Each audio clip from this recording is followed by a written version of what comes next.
Welcome to a new video from Maatwielen. In this video we will be looking at a new wheel problem for which a client came to see me. The wheel that we will be discussing is an Edco Optima Albis rear wheel with a 50 mm high full carbon rim. So this is the Edco Optima Albis rear wheel. This wheel has a problem at the valve hole. The rim seems to be cracked here, and the client, understandably, doesn't trust the wheel anymore. It's of course no coincidence that the rim cracked at the valve hole, because it's the weakest point. I examined the wheel and decided that the hub is in a fine condition, so I suggested to the client to replace the rim by a more modern full carbon rim.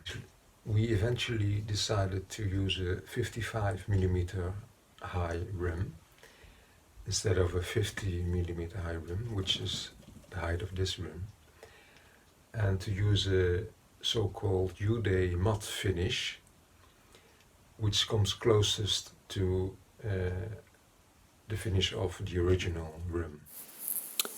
This is the original Edco rim.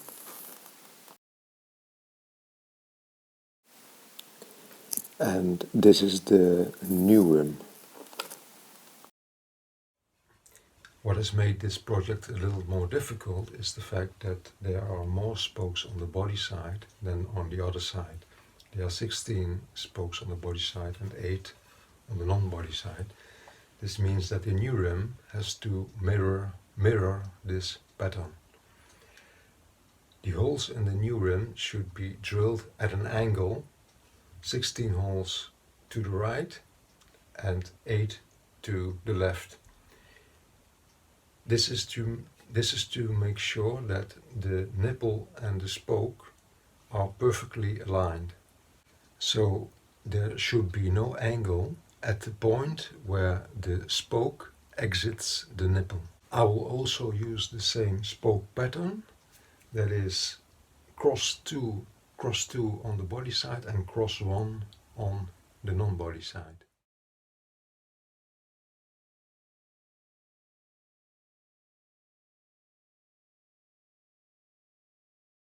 I ordered the rim some time ago and it has arrived. So I'm now going to measure the rim and the hub in order to determine the right spoke length. Okay, so I've disassembled the original wheel. Here's the hub.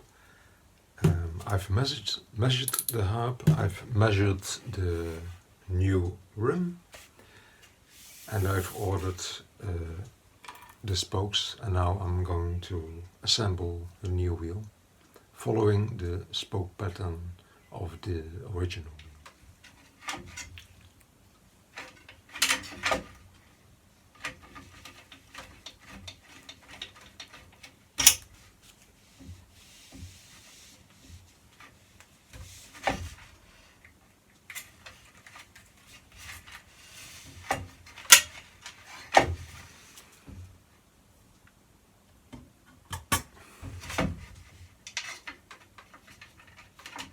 So I've assembled the new wheel.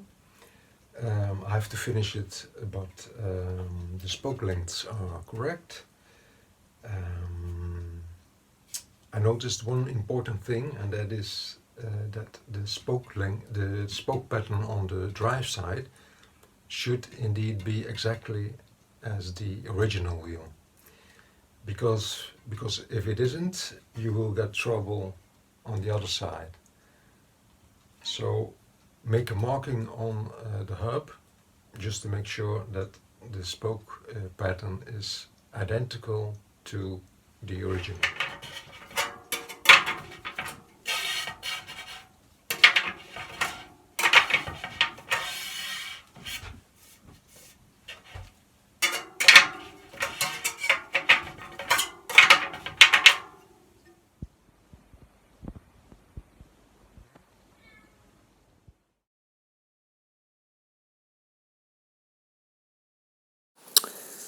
Here you can see the finished wheel. Thank you for watching.